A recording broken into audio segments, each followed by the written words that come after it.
Hello नमस्कार दर्शकों, झनक सीरियल में आप सभी का स्वागत है। बेल आइकन को प्रेस कर लीजिए। लाइक सब्सक्राइब शेयर करना ना भूलें।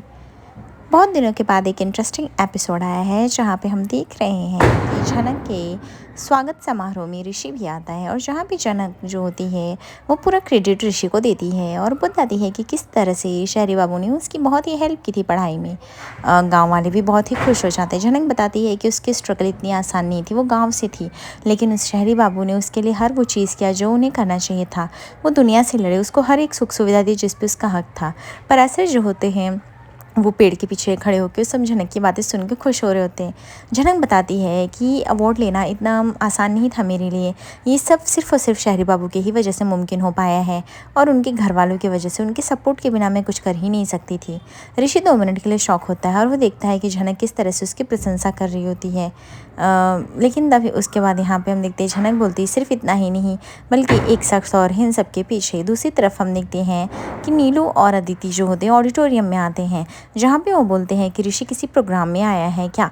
तभी वो बोलता है कि आज किसी भी 12th पास आउट बच्चों का कोई भी प्रोग्राम नहीं है, आपको कोई गलत फहमी हुई है। नीलू और अदिति बताते हैं ऐसी कोई भी गलत फहमी नहीं हुई है, क्योंकि ऋषि अगर आया है यहाँ पे तो ज़रूर ऐसी कोई बात होगी। तभी यहाँ पे वॉचमैन बोलता है ऐसा कुछ भी नहीं मैडम, आपको गलत फहमी हुई है, इनफैक्ट अगले 7 दिनों तक भी ऐसा कोई प्रोग्राम नहीं है। तभी अदिति बोलती है ये ऋषि तो कभी कभी क्या करता है नहीं समझता है, ऐसा लगता है कल कोई प्रोग्राम होने वाला है और वो आज का ही दिन बता दिया।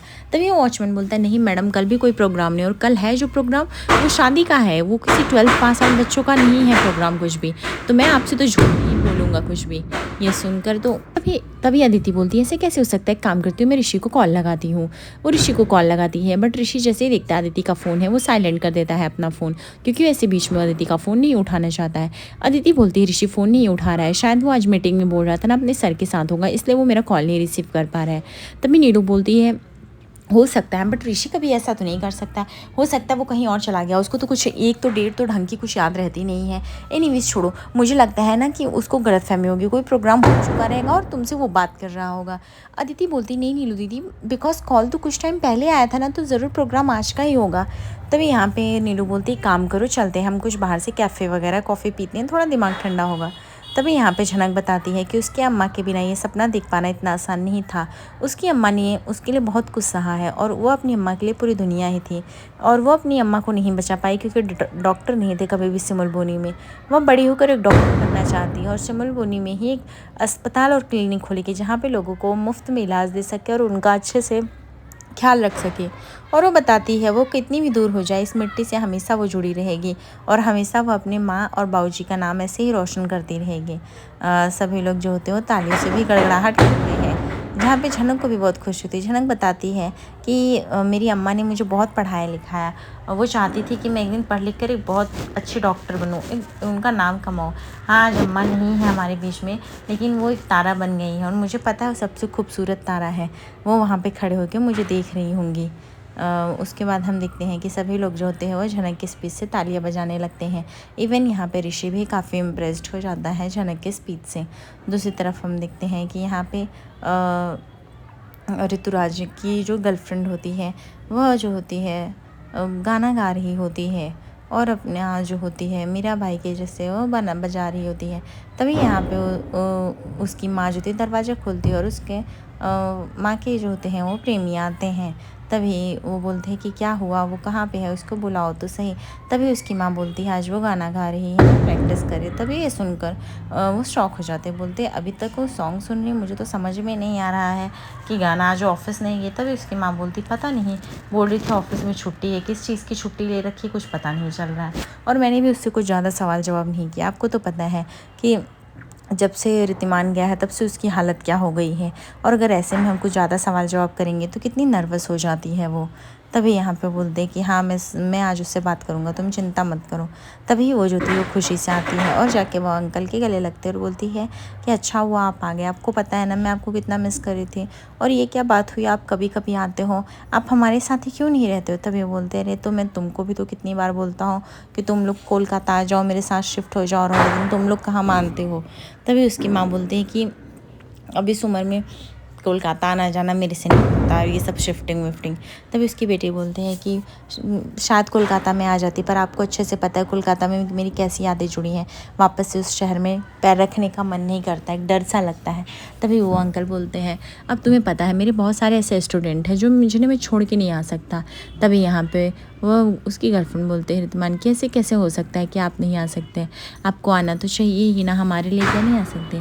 दूसरी तरफ यहाँ पे पराशर जो होता है वो ऋषि को फटकार लगाता है और बोलता है शहरी बाबू ये सब क्या है, जब आप एक हक से मेरी बेटी को अपनी पत्नी मानते ही नहीं, दर्जा देते ही नहीं, तो फिर आज क्यों चले आए और क्यों बोल रहे थे कि आप उसके पति हैं। तभी ऋषि बोलता है तो मुझे कॉल करके बुलाया गया था इसलिए मैं आया था। तभी यहाँ पे पराशर बोलते तो कॉल करके बुलाएंगे तो कभी भी चले आओगे, तुम ये सब क्यों गलतफहमी बढ़ा रहे हो, मुझे नहीं समझ में आ रहा है। तभी यहाँ पे झनक बोलती है कि बाबूजी ये सब क्या कर रहे हो, मैं अपने तरीके से कर रही हूँ ना। तभी पराशर बोलता है बस करो बेटिया, तुम जो कर रही हो सब मुझे समझ रहा है, बार बार ये शहरी बाबू को बचाना बंद कर दो। क्या मुझे कुछ नहीं समझ में आता, हम तुम्हारे बाबूजी हैं, मुझे सब समझ में आता है तुम कितने दर्द में हो। ये शहरी बाबू ने तुम्हें ठुकरा दिया, तुम्हारी कभी इज्जत नहीं की और तुम ये सब चाहती हो कि मैं कुछ ना बोलो। तभी यहाँ पे झनक बोलती है बाबूजी उन्होंने मुझे नहीं ठुकराया, मैंने उनको छोड़ा, उन्होंने मुझे नहीं छोड़ा, मैं इनके साथ रहूँ या नहीं रहूँ ये मेरा फैसला है।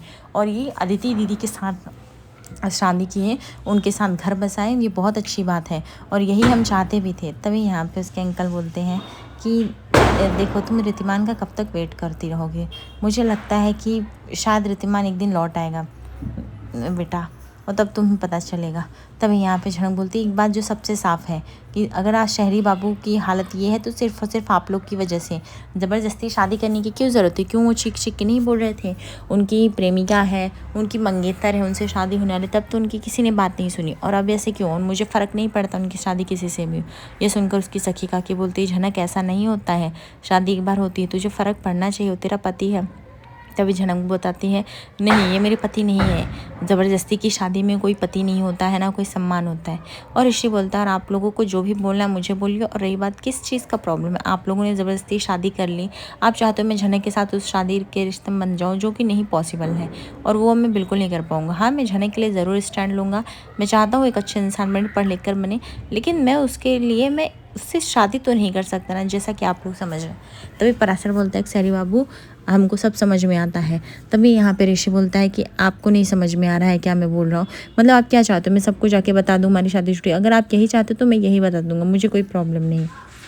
तब यहाँ पे उसकी माँ बोलती है इतने साल हो गए हैं ना, रितिमान की कोई खबर आई ना कुछ, है इसके घर वालों को भी नहीं पता है, अचानक से शादी फिक्स थी, सब कुछ था और छोड़ के चला गया मेरी बच्ची को, तो क्या हालत हो गई है, कैसे जिएगी।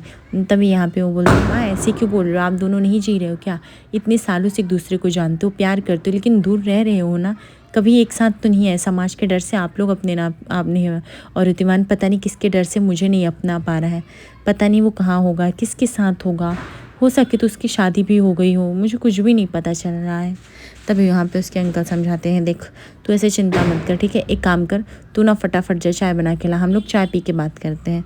तभी बोलती है कि माँ मैं आप लोग को एक बात कहना चाहती हूँ, प्लीज़ आप लोग एक दूसरे से शादी कर लीजिए ना, साथ में रहिए। तभी उसकी माँ बोलती है देख बेटा अभी ये सब एज में अच्छी चीज़ें नहीं लगती हैं शादी वगैरह। तभी उसकी माँ बोलती है कि इसमें अच्छी लगनी जैसे कुछ भी नहीं है, प्लीज़ आप लोग शादी कर लो।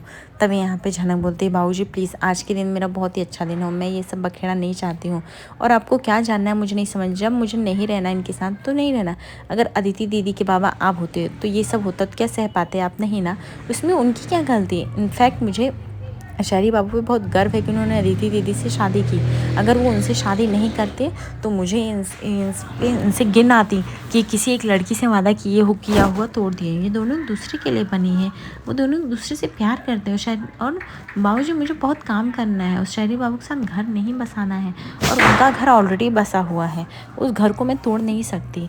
तब यहाँ पर उसके अंकल बोलते हैं देखो बेटा ये सब पहले करना चाहिए था, अब मुझे ये सब नहीं अच्छा लगता, समाज नहीं एक्सेप्ट करेगा और हमारी उम्र हो गई।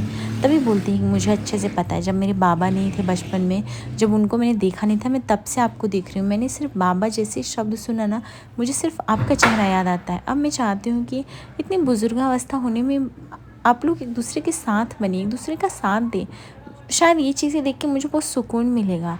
मैं दीप्तिमान का शायद वेट करते करते मेरी ज़िंदगी कट जाएगी, मैं नहीं चाहती मेरी माँ भी उसी चीज़ से गुजरे। प्लीज़ अंकल अगर आप लोग साथ में रह लोगे ना तो बहुत अच्छा रहेगा, माँ के लिए भी मेरे लिए भी। तभी उसकी माँ बोलती है ऐसा नहीं हो सकता है, हम तो तुम्हारी शादी के चक्कर में। तभी यहाँ पे बोलती है वो शादी नहीं करेगी, बहुत हो गया है। तभी झनक बोलती है कि और जिसको जो बोलना है गांव में जाके बोल दे, हल्ला कर दे, मुझे उस बात का से कोई फ़र्क नहीं पड़ता है। एक बात जो सच है वो सच है कि मैं सहरी बाबू के साथ ज़बरदस्ती के रिश्ते में नहीं रह पाऊँगी। और ये बात आप लोग भी सुन लीजिए, और इसके लिए उनके साथ तो कोई भी ज़बरदस्ती नहीं करेगा, ये बात आप लोग जान लीजिए। तभी यहाँ पे झनक बताती है, और बाबूजी प्लीज़ मार वार करके कुछ नहीं मिलने वाला है, और किसी के साथ ऐसे नहीं अपनाया जा सकता है, ये बात आपको भी पता है।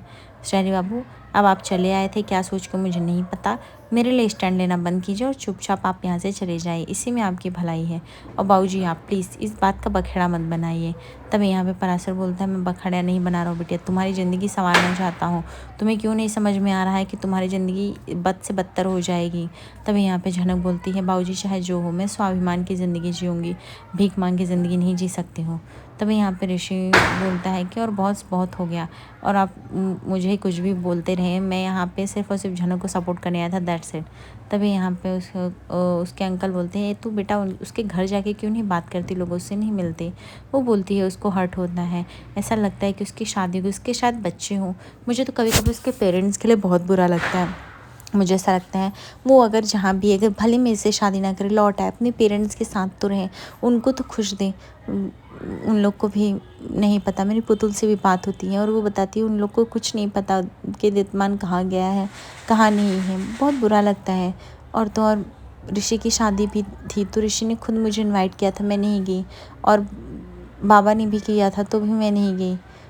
पता नहीं कैसे सब कुछ होगा, उस घर में अब इंटरेक्ट होने का मन नहीं करता है। तभी यहाँ पे उसकी माँ बोलती है, और इंटरेक्ट भी क्यों होना है, मैंने सुना है कि उसकी शादी में बहुत बड़ा पता नहीं क्या हंगामा हुआ था, अब तो रितमान आ जाता तो अच्छा होता, पर बेटा तू कितना वेट करेगा। दूसरी तरफ यहाँ पे ऋषि जो होता है वो झनक को बोलता है, झनक तुम्हें मेरे लिए स्टैंड लेने की कोई ज़रूरत नहीं, इन्हें मारना है मारे, इन्हें जो करना है मेरे साथ करें, लेकिन मैं एक ज़बरदस्ती का रिश्ता नहीं अपनाऊंगा। तभी यहाँ पे झनक बोलती है, बस करिए शहरी बाबू, यहाँ पे हीरोगिरी मत दिखाइए आप, ठीक है, और एक काम करिए आप लोग चले जाइए यहाँ से। उसके बाद जब फिर गाँव वाले जो होते हैं वहाँ चले जाते हैं। तभी यहाँ पे ऋषि जो होता है वो झनक को बोलता है, झनक तुम मुझसे इतनी गुस्सा क्यों कर रही हो, नफरत क्यों कर रही हो।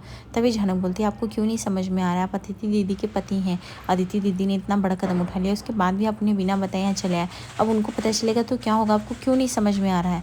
तभी यहाँ पे ऋषि बोलता है कि क्या मेरी कोई फीलिंग्स नहीं है, क्या मैं तुम्हारे लिए क्या फील करता हूँ ज़रूरी नहीं है, तुम बार बार अदिति को क्यों बीच में लाती हो। तभी यहाँ पे झनक बोलती है, कैसी फीलिंग्स, कौन सी फीलिंग्स, और अगर इतनी ही फीलिंग्स थी तो फिर आप अदिति दीदी से शादी क्यों की, तब मेरे बारे में क्यों नहीं सोचे। तभी ऋषि बोलता है, तुम्हें पता है मैं वो शादी नहीं कर सकता था, मैं अदिति से प्यार करता हूँ, और आई डोंट नो मैं क्या, मुझे नहीं समझ में आ रहा है झनक, मैं ऑलरेडी बहुत कन्फ्यूज हूँ। तभी झनक बोलती है, शहरी बाबू अगर आपको लगता है कि आप दो नाव में एक साथ सवार कर लेंगे तो ये आपकी गलत फहमी है, आपको दोनों नाव का सहारा तो नहीं मिलेगा ना, इसलिए प्लीज़ अदिति दीदी के साथ रहिए, अपनी शादीशुदा ज़िंदगी को खुशहाल बनाइए, और मुझे भी मेरे हाल पे छोड़िए, तभी मैं पढ़ पाऊँगी। आप बार बार ऐसे मुँह उठा के मेरी ज़िंदगी में घुसते आएंगे तो मैं कुछ कर नहीं पाऊँगी, आपको क्यों नहीं समझ में आ रहा है। आज रात के एपिसोड में देखेंगे जहाँ पे ऋषि झनक से प्यार का इजहार करता है। दूसरी तरफ यहाँ पे पराशर को ऋषि के ऊपर भी गुस्सा आता है। तभी यहाँ पे झनक बोलती है कि कुछ भी हो, मैं अनिरुद्ध बोस को खुद घुटनों के बल लाऊंगी और उससे माफ़ी मंगाऊंगी कि उसे मानना ही पड़े मैं उसकी बेटी हूँ। आगे एपिसोड पर मेरे दर्शकों को लाइक और सब्सक्राइब करिए। धन्यवाद।